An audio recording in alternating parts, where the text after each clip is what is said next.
আসসালামু আলাইকুম প্রিয় শিক্ষার্থীবৃন্দ, আজকে আমরা আরেকটা ম্যাথ নিয়ে আলোচনা করব রেজোন্যান্স বই থেকে। এই ম্যাথটা হচ্ছে পেজ 5, ম্যাথ নাম্বার 7, নতুন রেজোন্যান্স বই, অর্থাৎ আমাদের একদম লাস্ট এডিশন যেটা, সেটা হচ্ছে সিক্সথ এডিশনের। আগের বইগুলো এর আগের এডিশনটাও প্রায় একই রকম, খুব একটা চেঞ্জ নাই। তো এই এডিশনের 7 নাম্বার অঙ্কটা এরকম আছে, এরকম একটা সার্কিট আছে যেখানে তোমার বের করতে হবে। দেখো, সোর্স এর কোনো ভোল্টেজ, সার্কিটের মোট ভোল্টেজ এটা দেয়া নাই, এটাকে বের করতে হবে। তো আমাদের দেয়া আছে কি, রেজিস্ট্যান্সের মানগুলো সব দেয়া আছে এবং এই একদম শেষ দিকে কারেন্টটা দেয়া আছে। দেখো, কারেন্ট দেয়া আছে। তো এইখানে দেখো, এই 4 আর এই 2 তো সিরিজে, এই 4 আর 2 যদি সিরিজে থাকে তাহলে এই 5.5 কারেন্ট কিন্তু এই দুইটার মধ্যে দিয়েই প্রবাহিত হবে। তো এই ধরনের অঙ্কগুলোই আমাদের কি করতে হয়, অর্থাৎ যেখানে কারেন্ট আছে এবং রেজিস্ট্যান্স আছে সেখানে ভোল্টেজ বের করতে হয়। এভাবে করে করে যে যে তথ্যগুলো আমরা আগে বের করতে পারি সেভাবে করে করে আসতে হয়। তো এখানে দেখতে পাচ্ছি যে আমাদের এইদিকে আসলে কিছু করার নাই, যেহেতু এদিকে ভোল্টেজ নাই, মোট রেজিস্ট্যান্স হিসাব করেও আগে লাভ নাই। তো আমাদের সবার আগে যেটা করতে হবে সেটা হলো যে একদম শেষ প্রান্তে যে 2 ওহমের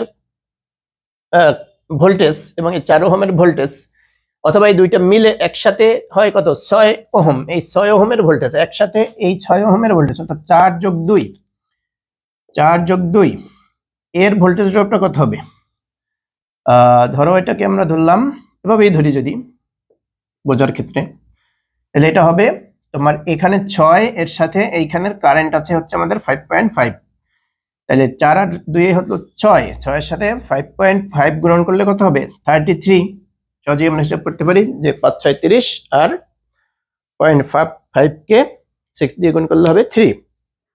তাহলে 33 ভোল্ট হচ্ছে আমাদের এই শেষ প্রান্তের ভোল্টেজ ড্রপ। এইখানের এই দুইটা মিলে, অর্থাৎ এরকম চিন্তা করো তুমি, সিরিজে আমরা হিসাব করলে তো এই দুইটা মিলে এখানে একটা 6 হয়ে যাবে, এরকম হয়ে যাবে। হ্যাঁ, ভালো করে খেয়াল করো, এই 4 আর এই 2 মিলে কিন্তু এখানে 6 হয়ে যাবে এভাবে। তাহলে এই 6 এর মধ্যে কিন্তু এই 5.5 কারেন্টটা যাবে। তাহলে এই কারেন্টটা যদি এখানে যায় তাহলে এই 6 এর ভোল্টেজ ড্রপ হবে 33 ভোল্ট। তাহলে আমরা জানি কি, আমরা জানি যে প্যারালালে ভোল্টেজ সমান। তাহলে এই 33 ভোল্ট, অর্থাৎ এই 6 এর আড়াআড়ি যে ভোল্টেজ বা এর যে কারেন্ট, সেটা যদি 5.5 হয় তাহলে এর ভোল্টেজটা হয় 33। তাহলে এই 6 ওহমেরও কিন্তু ভোল্টেজ হবে 33, এই 6 ওহম, ডাইরেক্ট 6 ওহম যেটা। তাহলে এই 6 ওহমের ভোল্টেজ যদি 33 হয় তাহলে খেয়াল করো, তাহলে আমরা এই 6 ওহমের কারেন্টটা কিন্তু বের করতে পারি এভাবে। দেখো, আমাদের ভোল্টেজ হবে 33, সেটাকে যদি আমরা ভাগ করি 6 দিয়ে, তাহলে এটাও হবে তোমার 5.5। এটা এমনিতেই বোঝা যায় যে আমরা এখানে 6 আর 5.5 গুণ করি কিন্তু 33 বের করছি। তাহলে 33 কে আবার বিপরীতভাবে 6 দিয়ে ভাগ করলে এখানে আসবে আমাদের 5.5 অ্যাম্পিয়ার। তাহলে খেয়াল করো, এই শাখায়ও কারেন্ট 5.5, অর্থাৎ এদিকেও কারেন্ট 5.5, এখানেও কারেন্ট 5.5 বের করে রাখলাম। একইভাবে এই 8 ওহমের ভোল্টেজ হবে কিন্তু এই 33, কারণ এই তিনটাই প্যারালালে আছে, তো এই 8 ওহমের কারেন্ট কত যাবে আমরা যদি সেটাও একবারে বের করে নিই, তাহলে এটা 8 ওহম হবে, শুধু 8 ওহম, 8 ওহম। তাহলে এর কারেন্টটা কত আসে? 33/8। এটা করলে আমাদের কারেন্ট আসতেছে 4.125 অ্যাম্পিয়ার। তাহলে খেয়াল করো, এই শাখার কারেন্ট আমরা পেয়ে গেলাম, এই শাখার কারেন্ট পেয়ে গেলাম, এই শাখার কারেন্ট পেয়ে গেলাম। এখানে কারেন্ট আমরা পেলাম হলো 4.125। ওকে, তাহলে এখন এই কারেন্ট আর এই কারেন্টটা কিন্তু মূলত এখান থেকে যাচ্ছে। এখান থেকে যাওয়া মানে কি, এই 10 ওহমের মধ্যে দিয়ে যাচ্ছে, আর এই কারেন্টটাই কিন্তু হবে এই সার্কিটের মোট কারেন্ট। তাহলে খেয়াল করো, আমরা লিখতে পারি যে এই সার্কিটের মোট কারেন্টকে যদি আমরা ধরি I, অথবা আমরা ধরতে পারি I 10 ওহম, এই 10 ওহমের কারেন্টই হবে মোট কারেন্ট। তাহলে সেটা হবে কি, এই তিনটা কারেন্টের যোগফল, এই তিনটা কারেন্টের যোগফল হবে কিন্তু তোমার মোট কারেন্ট এই সার্কিটের। তাহলে মোট কারেন্টটা কত হবে? দেখো, এখানে হচ্ছে আমাদের দেয়াই ছিল 5.5, তারপরের শাখায় আমরা পেলাম 5.5, তাহলে দুটো মিলে হচ্ছে কত? 11 এর সাথে আর এখানে আছে 4, তাহলে কত হচ্ছে? 15, তার সাথে আছে আমাদের 1 2 5 অ্যাম্পিয়ার। তাহলে মোট কারেন্ট আমরা এখানে পেলাম কত? 15.125 অ্যাম্পিয়ার। তাহলে এখন খেয়াল করো, মোট কারেন্ট পেয়ে গেছি। যদি আমি এই সার্কিটের মোট রেজিস্ট্যান্স বের করি তাহলে আমি কিন্তু এখানে মোট ভোল্টেজটা পেয়ে যাব। অথবা অন্যভাবেও আমরা পেতে পারি, সেটা হলো এই শাখার ভোল্টেজ আমি জানি, এইখানের ভোল্টেজ ড্রপটা যদি বের করি তাহলে এই ভোল্টেজ আর এই ভোল্টেজ যোগ করলে, যেহেতু এদিকে সব ভোল্টেজ সেম, এই ভোল্টেজ অর্থাৎ 8 ওহমের ভোল্টেজ আর এই 10 ওহমের ভোল্টেজ ড্রপ যোগ করলেও আমি এখানের ভোল্টেজ পাবো। তো আমি দুইটা পদ্ধতি দেখাই দিচ্ছি। প্রথমে তাহলে আমরা মোট রেজিস্ট্যান্স বের করে তারপর যদি করতে চাই তাহলে খেয়াল করো, মোট রেজিস্ট্যান্স কত হবে? এখানে 2 আর 4 মিলে 6 হয়, এটা আমরা এখানে আঁকাই রাখছি, আগে আঁকাইছি। তাহলে এই 6 আর এই 6 দেখো দুইটা প্যারালালে থাকলে, আমি হিসাবগুলো যেহেতু দেখাচ্ছি না, দুইটা একই মানের যদি রেজিস্ট্যান্স প্যারালালে যুক্ত থাকে তাহলে আমরা সেটাকে কি করি, সেটাকে আমরা ডাইরেক্ট 2 দিয়ে যেকোনো একটাকে ভাগ করে দিই, অথবা দুইটাকে গুণফল বা দুইটাকে যোগফল করলে তো হবেই। তো দুইটাকে ওইভাবে না করে আমি যদি একবারে এভাবে 2 দিয়ে ভাগ করে দেই তাহলেও কিন্তু আমাদের এটা হয়ে যায়। তাহলে হচ্ছে কত? 3, দুইটা 6 মিলে হবে 3। এই 3 এই 8 এর সাথে প্যারালাল আছে, তাহলে আমরা এটাকে এভাবে ইনভার্স দিয়েও করতে পারি, অথবা এভাবে দুইটার গুণফল বা দুইটার যোগফল দিয়েও করতে পারি। সেই ক্ষেত্রে এই রেজিস্ট্যান্সটা আমাদের কত আসবে?